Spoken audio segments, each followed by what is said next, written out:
what he thought of second chance guys. I thought Nick talking about having veterans in the building. I thought he told you exactly about the tight end position. They're going by committee. How do you not read it that way? Nick goes, hey, and you got the guy in the building now. You got the guy who can do it all, block and catch. And you know what he said? We don't have to have a one guy fit all. I'm like, all right. I think he's talking money. All right. Without further ado, let's hear what he thought. And let me hear what he thought he heard Nick Sirianni and Howie Roseman say. By the way, just real quick, it's April 16th. Where's that mega contract for Nicky? Where's that baby, man? 25-5 a year. Greatest coach in the history of the Eagles. Where the hell is this deal? Let's bring our boy in now. Big Z. Zander Krause. What's up, Big Sills? How you doing, brother? Where's the big Nick contract? I don't know, man. I don't know what's going on. Is that thing coming or is it not coming? You know, I don't know where this Nick deal is, but they'll get it done. I'm wondering if they don't make it, if it happens and we don't hear about it. I know people think that they'll make it public, and the Eagles do like to make things like that public, especially if they make him the highest paid coach in the NFL. But if they don't, and he gets 15 or 16 million, and he's middle of the pack, maybe that thing flies under the radar and you get a report in June that, oh, Nick signed his extension a couple months back. It wouldn't surprise me if it was already done. I'm not going to lie. And because, if it was the highest paid, they'd be out there too. That's what I mean. If it was the highest paid, it would already be out. Yeah. I don't know for sure. I mean, we'll see. I don't either. Maybe we won't say. I don't know. At the end of the day, I think he's gonna be back there, so I'm not worried about it. So what'd you take away from Nick and I don't know if you were listening or whatever, but yeah, I was on your show, so I had to leave out of there a little early. I never went back and re-listened to it. I had a busy night. But no, I'm talking about what I just said about the takeaway of Nick and with Howie.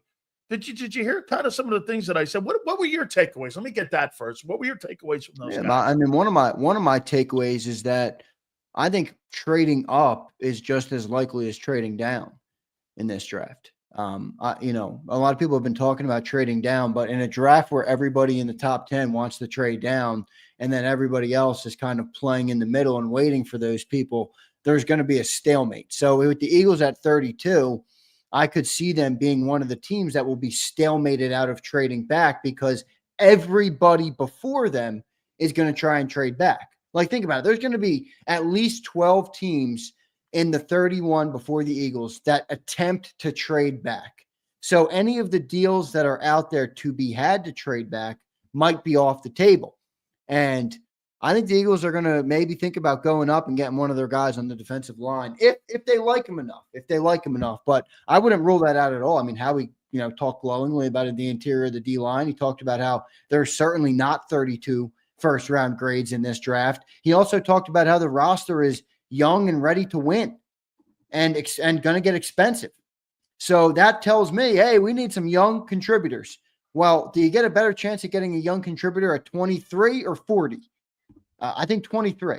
So I wouldn't surprise me at all if they traded up in this draft. I know it's unconventional. It doesn't seem to be what people think they're going to do, but I wouldn't rule it out yet. Well, my takeaways might be a little different here.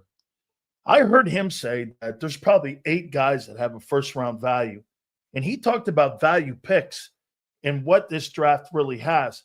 What's the value of moving up in the draft if you don't have a first-round grade on somebody? That's overdrafting someone. Well, that's why it's not a value pick.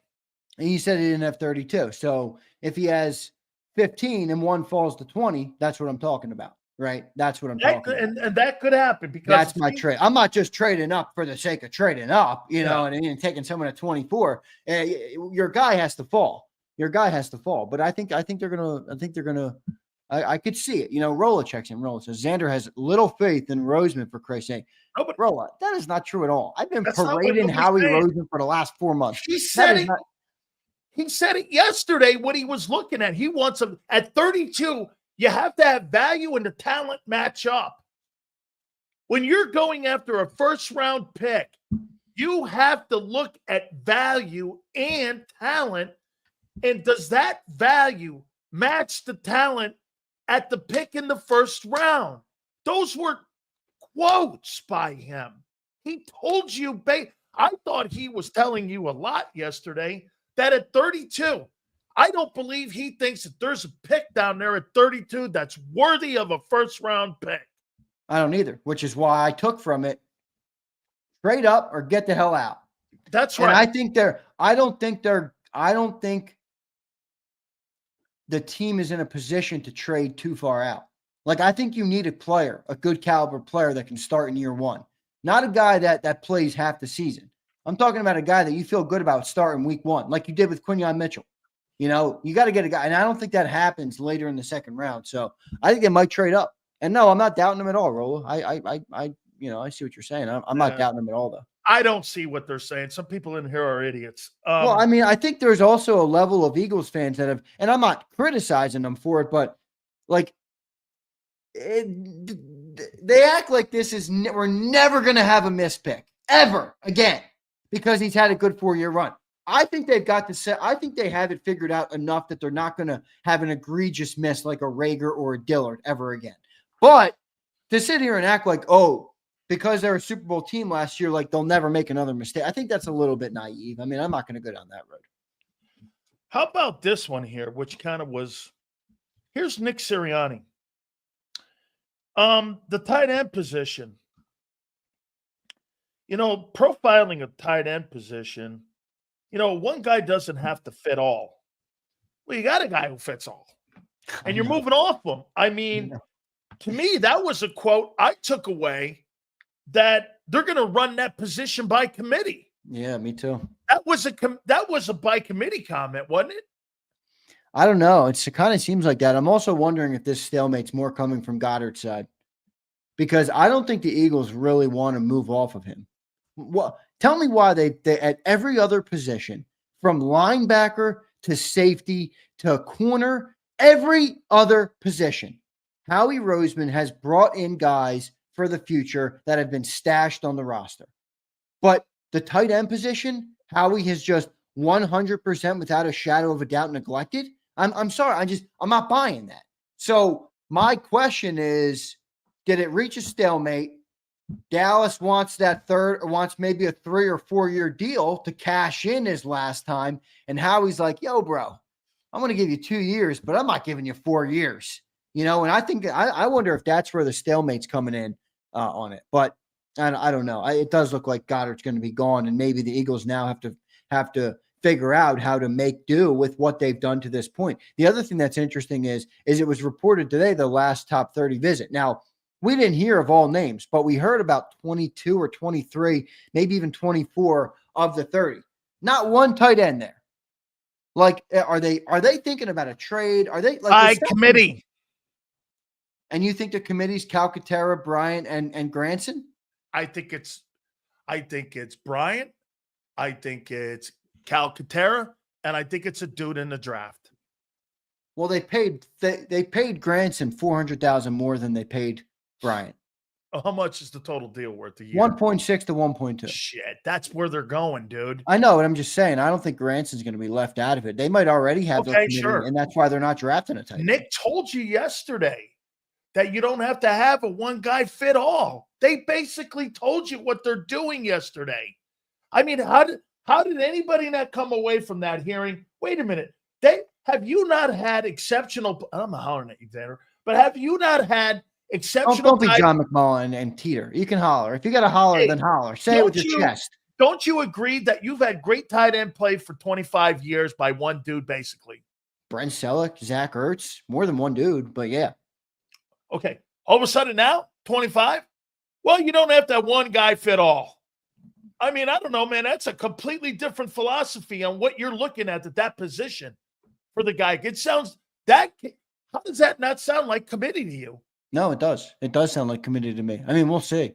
We'll see what they end up doing. It is interesting that I haven't heard of any visits or all about anything. So they haven't brought anybody in. And by the way, I heard you say that. I looked it up again.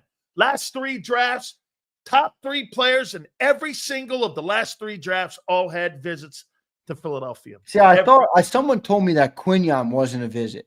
He was, but Cooper was. He was? Yeah. Oh, all right. Yeah, pretty impressive. Pretty good. How about this one here? Internal defensive pressure is key. This is Howie Roseman talking. Well, I'll tell you what. Internal defensive tackles are important. And internal pressure is the key to success. Doesn't that tell you right there? They're moving on from Jordan Davis. Well, it's funny you had that takeaway because I had the same takeaway, and I brought it up this morning, and John just said, "Oh, well, he was asked specifically about the D line. If he was asked about edge, he would have said the same thing. If he was asked about another position, he would have spoken." And I'm like, I didn't really see that at all. He clearly talked about how important interior of the defensive line is. Specifically, the pressure you can get on quarterbacks. He could have dropped in run stopping. He didn't. Yeah, he didn't. He talked about pressure on the quarterback from the interior, and he knows he lost Milton. Again, this is why I'm saying don't rule out trading up.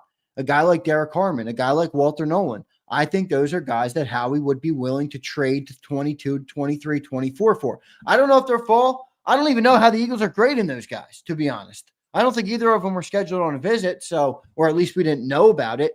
But I wouldn't surprise me if they went up there and got an interior defensive lineman, or maybe one falls at 32, but that's a risky game to play. Defensive tackle market is expensive. Very. Howie said that yesterday. Howie said. Howie said that yesterday. Howie said that yesterday. So if they're going to do anything, Zander, they're going to go into the draft. And they're going to find that guy in the draft. That's my point, though, Sills, about why I say I like Malaki Starks, but pump the brakes because you don't hear Howie saying, yeah, the safety market's expensive. You don't hear it. He says defensive tackle market's expensive. Edge market's expensive. Like the expensive markets on the free agency market are where you're going to see Howie try and prioritize in the draft, especially early because you're getting valuable contracts and good players. I mean, that's my one thing about Malaki. And by the way, I've been watching Malachi's tape. That kid can play. That kid is one of those players that doesn't jump off the page athletically at you, but he's in the right position all the time. He's fundamental. He's got great instinct. He's great in coverage. He's around the ball all the time, and his football IQ, you can tell, is through the roof. So he's one of those dudes that looks, I think he'll translate very well to the NFL, but I just don't think the Eagles will draft him. Did you get when I was talking about, and this is the experience thing, I think they addressed experience in your defense. And I think this is a Vic comment. And I tried to show these assholes, some of the assholes in here, that when you have a tape, and that tape that I played was not about kissing my ass. It was about listening to guys who had played the position. And you had guys in the building like Fletcher Cox and Jason Kelsey. It's one thing to draw pull-ups, Zander. It's another thing to have the guy in the building to show you how to execute the play in the game that you don't really have those guys in the building right now on that side of the ball. So don't you think that that's a tough, when you're sitting next to Jason Kelsey, or you're sitting next to Fletcher Cox, or you're sitting next to the guys that can pass the torch down to these guys, and you're sitting there. I'll give you an example. I'm sitting next to Ed Too Tall Jones, Randy White, in the Cowboy locker room. We're watching game film, and he goes like this, and I go, so when you play that three technique like that, are you trying to get your head on the outside? He goes, well, I'll cheat a little bit with my left foot, and I'll get a little wider, especially if the guy's got struggling with his feet, and he's not real good laterally. Or what I'll do is I'll tighten up on a guy who's really powerful, so that'll help you make sure he doesn't get a running start on you, trying to get a scoop and slip on you. And I'll go, I see it. And so when you're sitting there, you have that guy showing you that, because it's one thing for Vic to point it out. It's another thing for Fletcher to go, you don't really have to go that deep. You could take a flatter step and get away with it because he's not a real quick guy.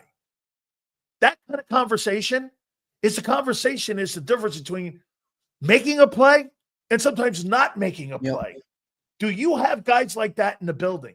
I think we have enough of them. I mean, I hear what you're saying. There's no doubt about it, but I do think we still have a lot of good guys for that around this locker room. I mean, here's the other reality of the season. And again, there's going to be fans who believe in every one of them. There's going to be people like Sills and McMullen who don't believe in either of them until they see it. But we are relying on a large contingency of I don't knows this year. That's a fact.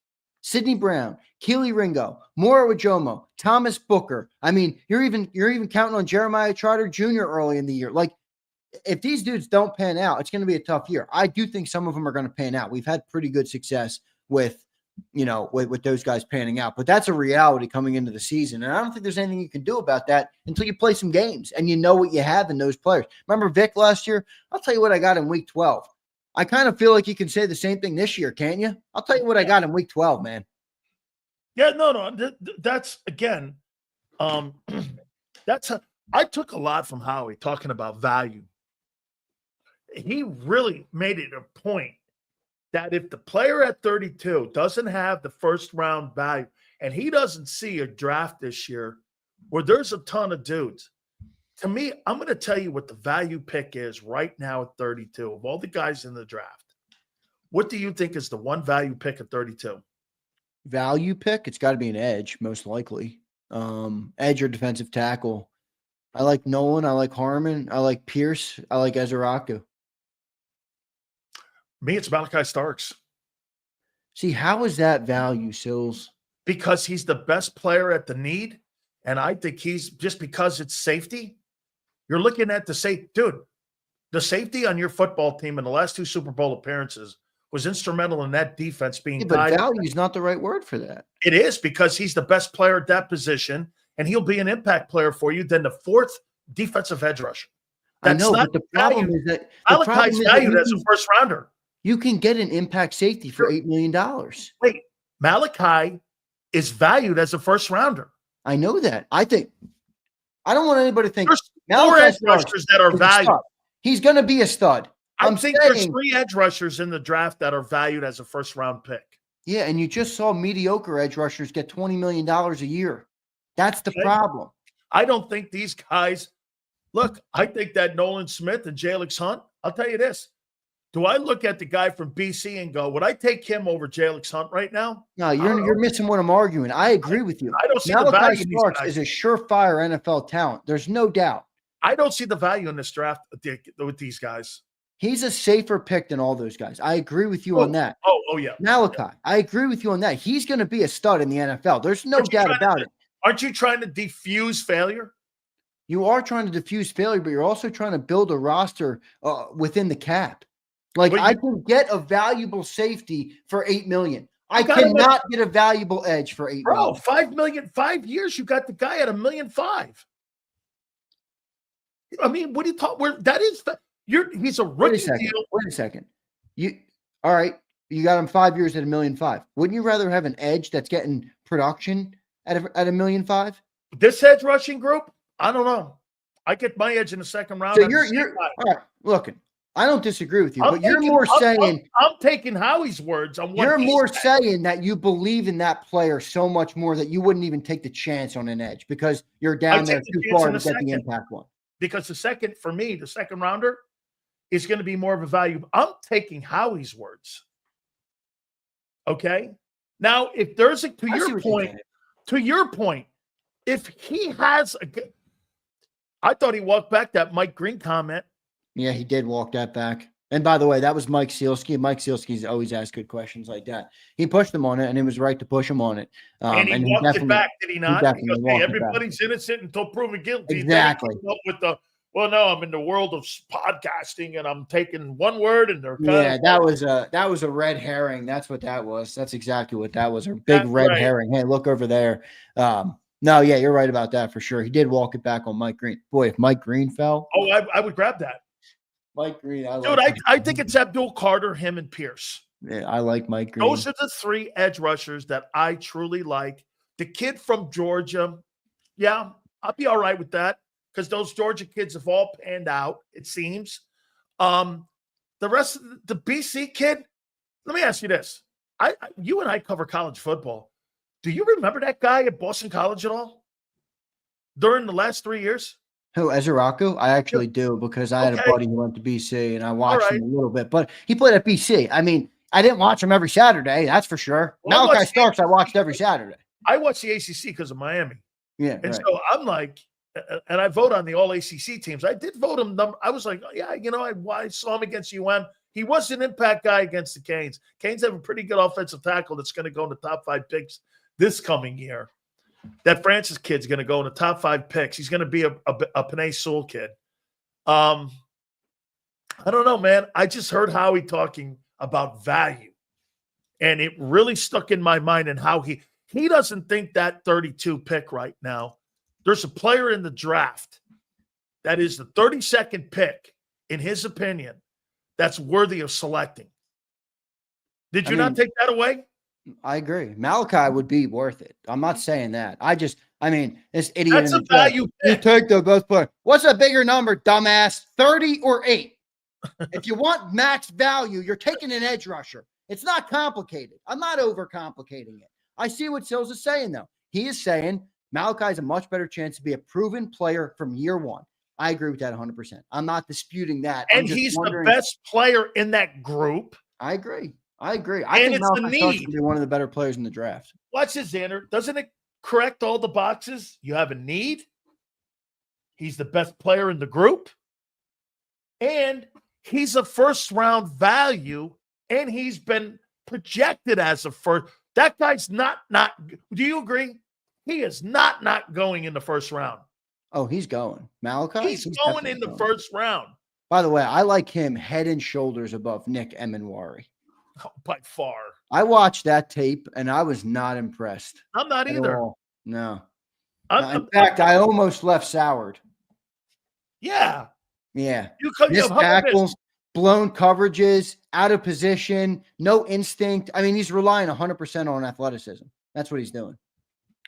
Let me throw this last one here at you here on what those guys talked about yesterday. Did you not get when he said second chance guys and how they were evaluated? And they were high selections. And then you look at the 2 giant guys, and I use the 2 giant guys, and I didn't even know this.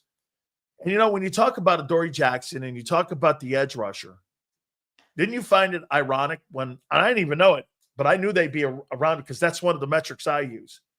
If your offense sucks so bad and you're down there at 27 and you're one of the worst teams in the league and 3 and outs, your defense, I don't care if you've got Jalen Carter, Brian Dawkins, I don't care who you are. Remember when the Patriots had the 5th best defense in the NFL and they won 5 games? Why was that? Because the offense had too many freaking 3 and outs, and their record proved that they were 5-win team under Belichick's last year. The Giants last year were 27th or 26th in defense, 27th in 3 and outs. You have no shot. So I took away Howie going, look at the environment those players are playing in.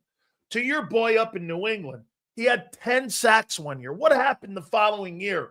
The environment changes. Jared Mayo got the job. Belichick was out. They fired the entire coaching staff. So do you see, he kind of gave you an insight in how he looks at environment. Would the environment be better for Joshua Uche to be in Philly compared to being in New England? Yes. By the way, that's a no-brainer. So his idea is we're going to change the kid's room.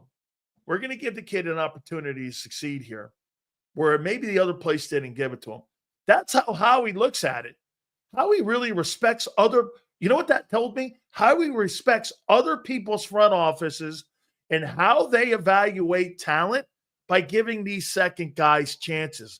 The coaching may not have matched up. Zander, how many times have you seen it? 23, the coaching didn't match up in Philadelphia. You have to have the good coaches in the building too. That's how he sees these second chance guys. Do you agree? I agree. Yeah, no doubt about it. And I think he's right about that to a large extent. I think he's 100% right about that. Yeah, I think he's right about that. So, this obviously is a good organization in terms of the locker room, in terms of all of those things. And when you bring a player to a good place, yeah, you give him a better chance to thrive. And, the biggest part about that, though, is the coaching. You're playing with Vic Fangio. Look at what he was able to do last year with guys like Quinion and Cooper, rookies coming into the league. Look at what he was able to do with basically everybody but Bryce Hall. Basically, everybody but Bryce Huff got better last year. So I don't know what happened to that guy, but everybody else got better. And I think the thing I like about Uche is I think he fits more of the role that Vic had success with, which was Nolan Smith. Let's be real. He was better with Nolan Smith. He made Nolan Smith a lot better. He didn't make Bryce Huff better. So that's where I'm like, I kind of like Uche from that perspective. But you're right about. I mean, look, that's a big part of why the Eagles are able to do what they do. They're able to bring in Jalen Carter at 9 and not worry about it like the Bears were, because they feel like their locker room, their environment, their camaraderie, their team, everything, the franchise, the organization is built to mold men the right way, and that's a big part of it. That's a big part of, not just developing players, but also putting a winning football team on the field week in and week out. Do you see the 49ers invited James Pearson today? They invited him in, him on the other side of Nick Bosa. That might look pretty interesting, man. Having him on the other. I think he's a 10. I told Clint Hurt, dude. I told Clint, I think that guy is probably, again, if you're not going to get Abdul Carter and the kid Mike Green, probably, you're going to look at, in my opinion, you're probably looking at him being the best edge rusher to be available down there at 32. Do you not agree? You're talking about Pierce, right? Pierce. Yeah, no doubt. No doubt. There's some people that don't like Pierce. He does rely on just being better than everybody around him right now. In his college career, he was excellent. I mean, he just destroyed people in the SEC. He ran right around players to get sacks, and he's been a good player for a long time. Now, some people brought up character concerns. I'm not going to lie. I didn't see much on that. I don't know what it's about. I haven't seen it. Maybe there is. I haven't seen that. But I did see something. Somebody said, "Oh, he's got character concerns." So I don't know. I don't know exactly what it is.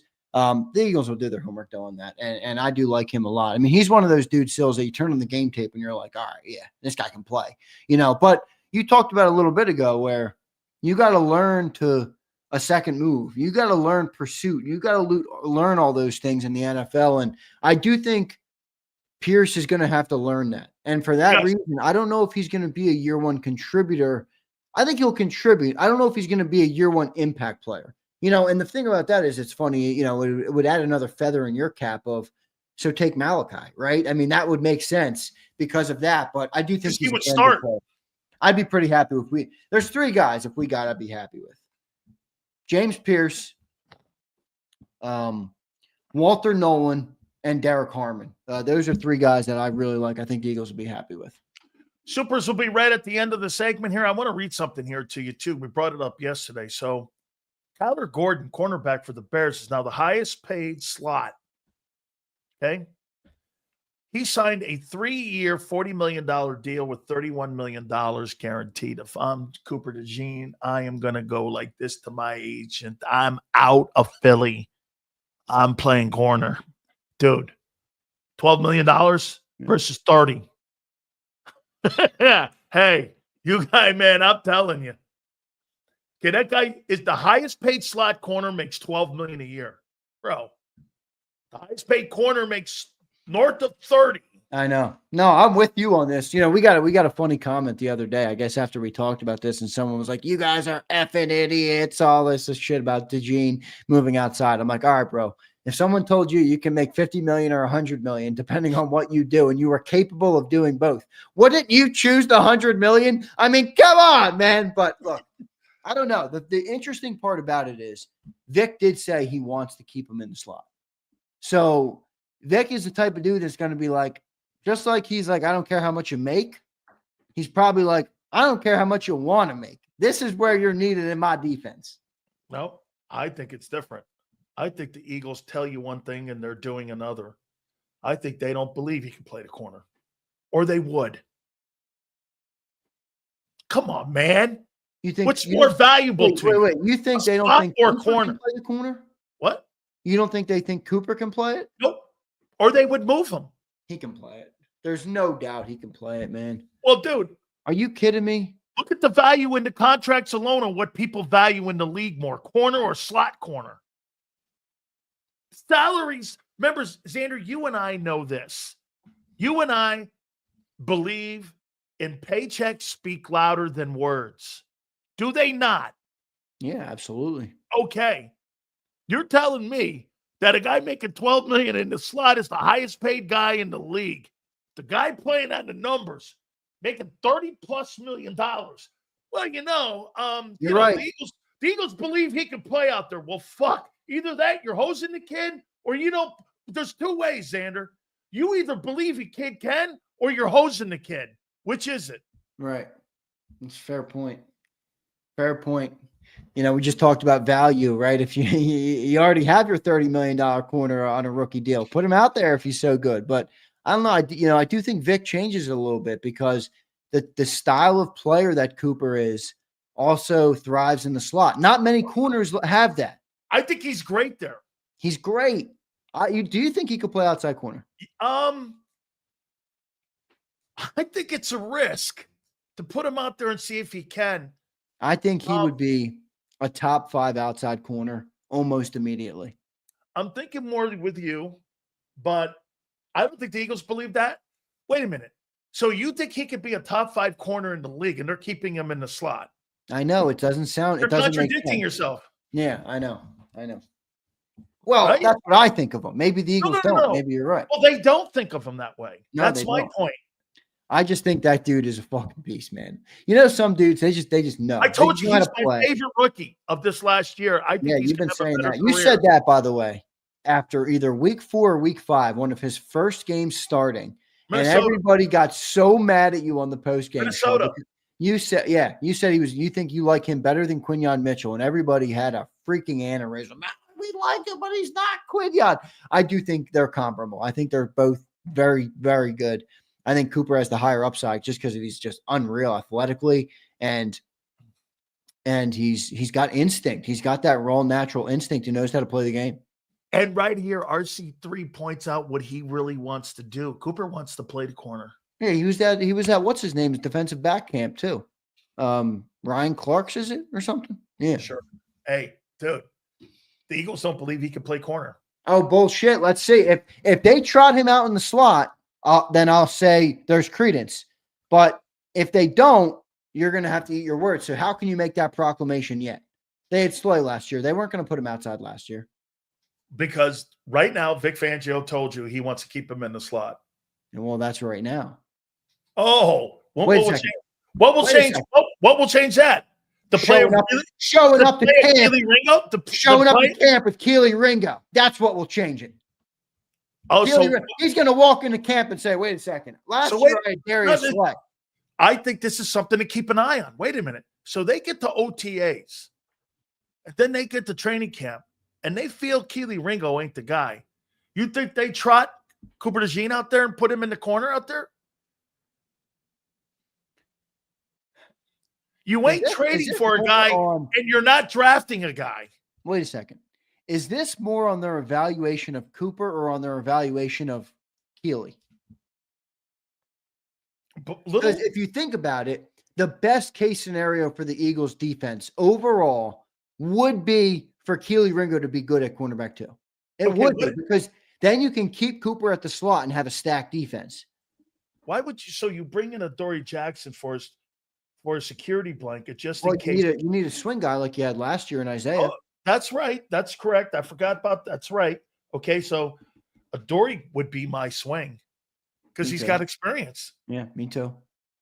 Okay, they're not sold on Keely Ringo.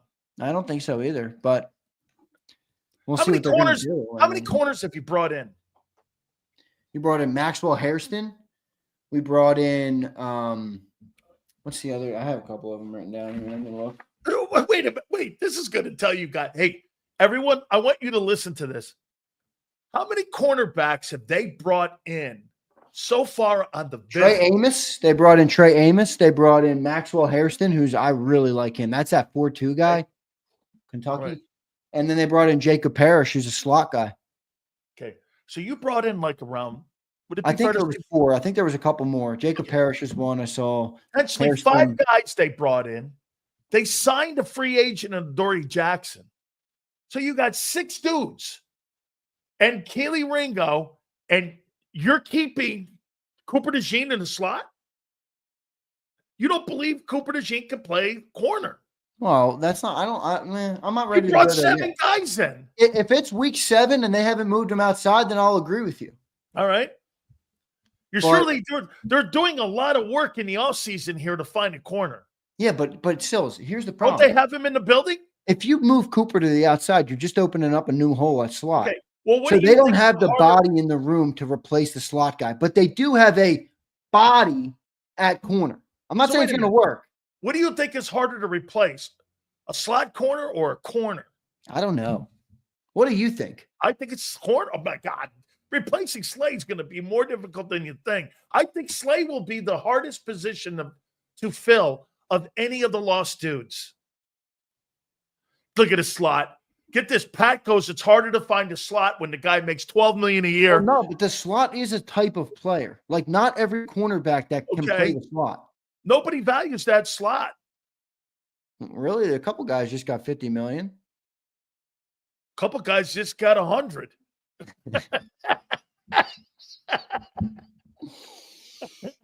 So they value it half. They value it half, I guess. Hey, I agree with you. Hey, slot is a nice one guy. Get here's Zander. Zander knows this is blasphemy in his life. One guy got 50, the other guy got 150. And Xander's going, well, all right. If I were Cooper DeJean, I would send a nice letter to Howie and say, if you think I'm lining up at slot corner next year, you are outside your God blessed mind. If they go to camp and these other guys bomb, I would go walk right in that room and go like this. That's my job. Put Sydney in there. Put someone else in there. Get another dude in there. Don't fucking put me in there. Come on, man. Why are they looking so diligently at other dudes when they may have the guy? Wouldn't you go like this? And the Eagles are known for this. Jacoby Dean's starting. Why wouldn't they just go Cooper starting at right corner? They're not even entertaining it. I'm a Sean. If you prioritize D-line in the draft, it makes the corner's job easier. That's what I'm saying. So where's the nerd in here who was crying because I said draft a defensive lineman over a safety? Fucking go back to the trenches. Why were we a great team last year? Why have we been a great organization for 10 years? Because we've had great trench play. We just lost 3 defensive linemen. 3. So didn't Howie pay 2 years ago both corners north of $15 million? Yeah, James and Slay. Okay. There's a value there to him in that position. Cornerback is obviously still a valuable position. Well, that's my you used point. Your top 2 picks last year on corners. Oh, well, no. One guy's not playing corner. He's playing more of a safety. That slot corner is more of a safety. Slot is still a cornerback. Oh, yeah. Well, Vic doesn't look at it that way. No, it's a corner. Oh, it's still a corner. It's not a corner. It's more of a safety position. All and right. Vic says that was where Vic fan. All right, It's a glorified safety. Is that what you're telling me? Yeah. It's a safety close to the glorified safety. Here. Well, the paycheck says it. If those guys were more corners, dude, that salary would be up there more like corners. At least in the middle. Holy shit, man. 12 million, 32 million. I don't know. Hey, I know I went to Miami. That's why, it's the same thing. Here's the funniest part about this segment is that we started on the defensive line and you told me draft the safety, which I'm not conflating. I know what you're saying. He's a surefire guy compared to a chance at Ezeraku or Pierce or whatever, one of those guys. But you said I'm taking the player, It's the same thing here, right? It's the same thing here. Now you're telling me to put him at corner because of the value, because it's $32 million. Well, with that logic, why aren't you drafting the D lineman? No, I don't think they think he's a corner. Remember? We'll find out. I don't think they're ever going to move him to corner. Cooper DeJean could do anything on the football field on the defensive side. Okay, well, that's not in their eyes. As of right now, April 16th, baby. Not right Cooper now. DeJean could be a cornerback. He could be a slot. He could be a strong safety. He could be a free safety. He could play all the positions in the secondary. Half the money. I got it. All right. Not outside corner. That's where he's going to end up. Watch. Okay. No way.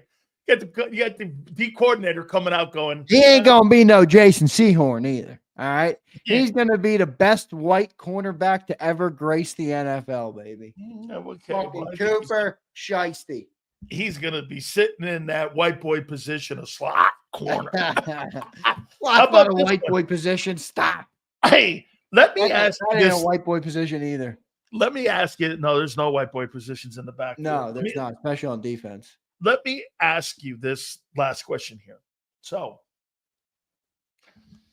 do you believe the owner of the Philadelphia Eagles thinks that Howie Roseman is replaceable? No. So Why wait a would you minute. think that? I'm going to tell you. Your boy, every fucking morning on Birds 365, tells me that Howie Roseman is who Howie Roseman is because the owner allows him to take a piss when he tells him to. He allows him to give the money up front. He allows him to do the things that he does financially in these contracts. Do you think Howie could go to Carolina and do the same thing? Do you think he could go to the Jets and do the same thing? Do you think he could go to Tennessee and do the same thing? No way. Why? Because those owners are buffoons. Okay. They don't get it. And Okay? the same thing on the inverse. If you think that that another GM is going to come in here and spend your money as effectively as Roseman did, you're mistaken. You got to be smart enough to know what you don't know. Jeffrey Lurie to this point has won without him. Jeffrey Lurie built this organization without him. He grew in Jeffrey Lurie's organization. He won two Super Bowls. Hold on. He grew in it. Joe Banner and Andy Reid and Jeffrey set the blueprint and the template. And Howie, no question, Lurie saw the value in paying the guys, making sure that cap was more balanced. He saw that. Bro, that owner allows that guy.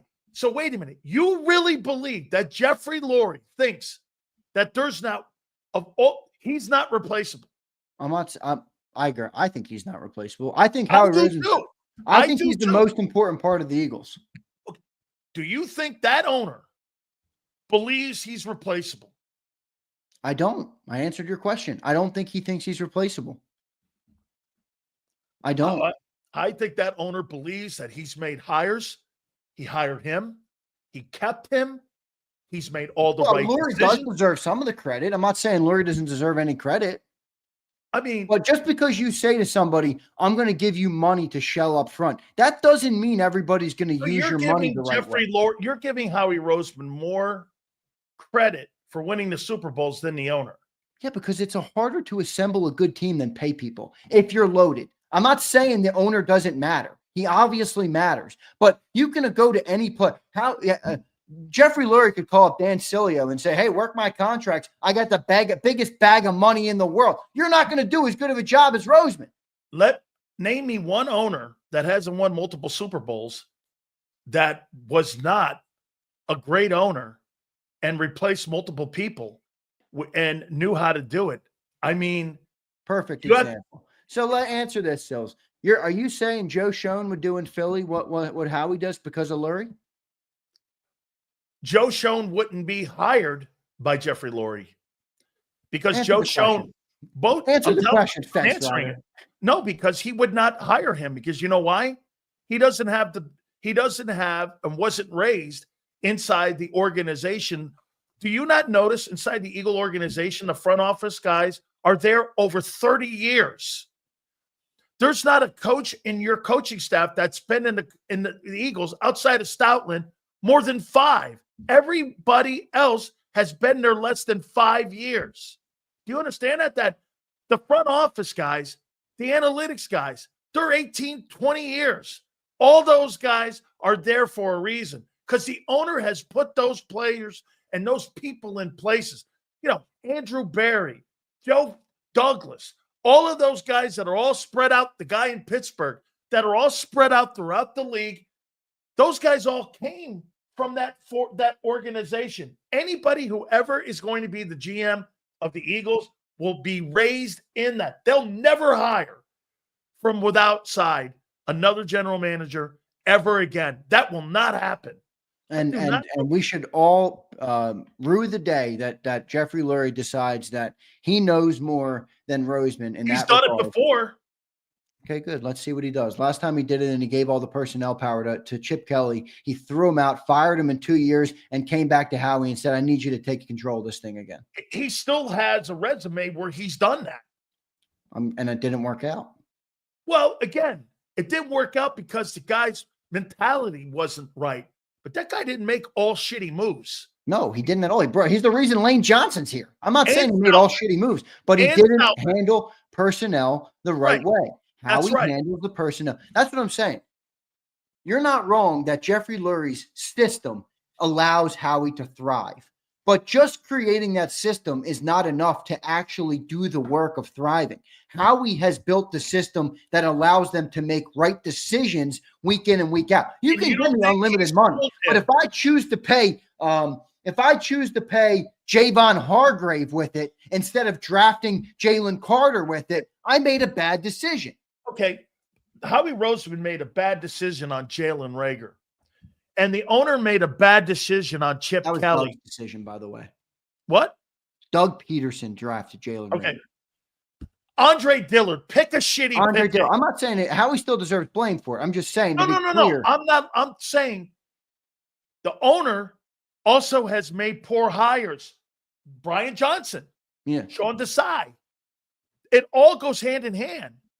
I think that owner, I'll tell you what, man. I know Angelo hates him. I don't.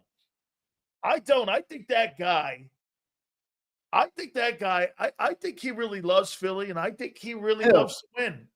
What? Jeffrey Lurie? Bro. I'm not ripping Howie on that. I'm ripping that guy's been given a really good runway to do a lot of good things. I figured it out thanks to Abram. Thank you, brother.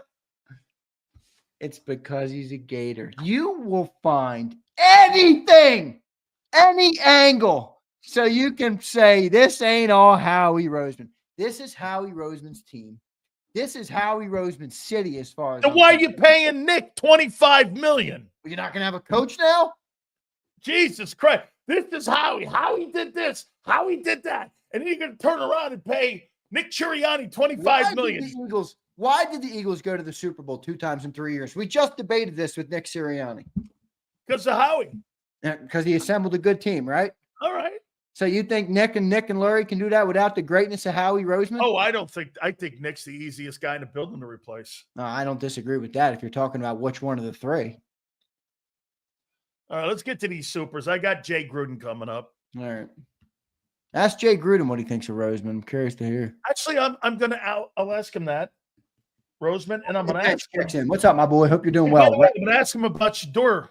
Get his thoughts on Shador. He drafted RG3. I thought you said some better things about Shador as knocks on him than anybody else. You know, I hear a lot of bullshit on him, and it's partly pissed me off because I'm like, I don't want to hear bullshit or your small man syndrome opinions about his big personality. I thought you brought up some actual valid things that can take away from what you'll be as an NFL player today. Riding the bench says, Vic Def schemes safety friendly, right? Isn't that why it's easy to plug and play safety versus getting an impact D-line? Probably why safety isn't valued by the organization. Yeah, and the dumbass in the chat who said, let Howie handle the cap, who can't seem to figure out that $30 million is more than $8 million. They proved it to you last year riding the bench. They picked up Gardner Johnson for $8 million. They can plug and play anybody there. So they're going to play a lesser player, less than $8 million, and they're going to put that in there, and you think that's going to be an upgrade? You think Tristan McCullum? I think they feel better about doing that than doing that defensive line. Well, they're downgrading and Moro Jomo too. Well, they are, but that's why my whole premise is that they're going to draft a defensive lineman first overall. That's my problem with the pick is there a D lineman at 32 that's graded as a that first? Question's fair. Is the 7th defensive lineman in the draft that's going to fall to you, is he worth it? It might not be. He might not be. That's a fair point. I'm going with what Howie said yesterday on value. Do you think there's a valued first-round talent? They're at 32. That's why I told you Malaki for me. Because Malachi's a first-round guy, dude. I'm not mad at the Malaki take. I would be, quite frankly, I'd be happy if we got Malaki Starks. I just don't. My whole thing is that I don't think the Eagles are going to do it. I might be wrong, man. I might be completely wrong. We'll see. Prince Swayze, what's up, Prince? He says, I agree with Sills regarding Malaki. He can play the slot as well. They're not going to draft him to play the slot. So you could move Cooper outside if Ringo doesn't pan out. I can't believe I'm agreeing with Weirdo Sills. LOL. Move up for him, Howie. That's hilarious. What's up, my boy Prince? I like Prince. I like stupid ass Jay Brown. I like all these idiots in here. Jay Brown's a moron, but I like him too. I do too, man. I do too. I'm with. I don't think they're all morons like Johnny Mike does. John McMullen thinks all of you are morons. I hate to break it to you, but he does. Kimbo says, especially with. Oh, we already got that one. All right, we got all the chats. Only 2 today. Right. Here we go. This is how we do it. Yeah, baby. Let's go, Lamar. Oh, that's pretty funny, man. If you're going to pick one guy right now, who are you taking at 32? See, look at that. You know why you have to think like that? Because you know that pick is dog shit. It's not the dog shit. The pick's not dog shit. The player at that position is dog shit. Well, that's if the board falls your way. Oh, if the board falls your way, last year the board did it not fall perfectly? Wait, you're hoping that someone falls there? That's not a strategy. That's prayer. You know in your heart that the chances of finding a guy at 30, dude, you're looking for starters. Bro, if you give me Walter Nolan, I will leave that draft so fired up. Davis is out. Not necessarily. 2 years he'll be out. Not necessarily. Hey, by the way, so you believe you're part of the guys in here that believe they're going to pay $18 million for the other guy? I didn't say that, but I don't think it's necessarily a surefire thing if they draft Walter Nolan that he's gone. I think it's a bad sign for Mora with Jomo. Guy's not going to hit the field. Fair. Hey, do you think Jalen Carter will hold out? No. They're going to pay him instant. He's going to be available for an extension. It's going to come January 18th. Quick. It's January 8th. Yeah, it's going to come very quick. It's going to come very quick. If we go to the playoffs, obviously it'll come probably right after the playoffs. It wouldn't surprise me, actually, if he's the type of player, they would do it in the playoffs. They may.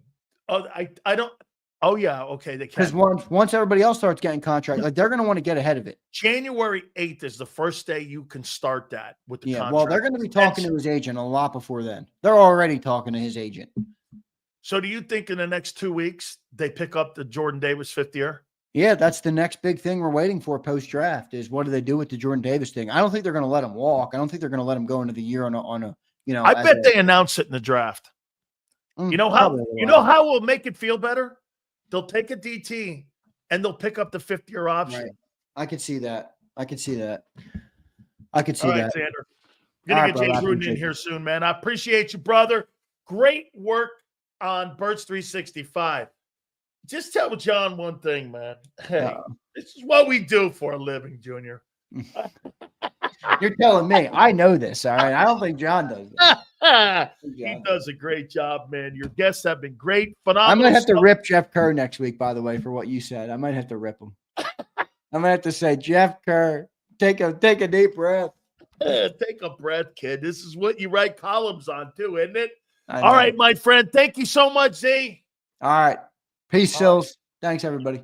You got it. Make sure, guys, you hit that like button. Our good friend Jay Gruden's going to join us here in a couple minutes. Don't forget our great friends at Morgan & Morgan, #1 injury law firm in America, with over $26 billion recovered for clients across the country. This is what makes Morgan & Morgan second to none.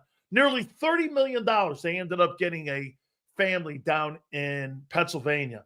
$650K they were offered. I mean, the family here in PA got that money, man, because Morgan & Morgan did their due diligence. Down in Florida, nearly $15 million recovered for a family that was offered $350K for damages. No way Morgan & Morgan went in and did the right thing for that family. Without further ado, guys, if you've ever been injured, do me a favor, please. If you've ever been injured, Check out my friends at Morgan & Morgan at forthepeople.com/Big Sills or Pound Law 529. That's FORthepeople.com/Big Sills or Pound Law 529. And do me a favor, you tell them Big Sills sent you. This is Eric.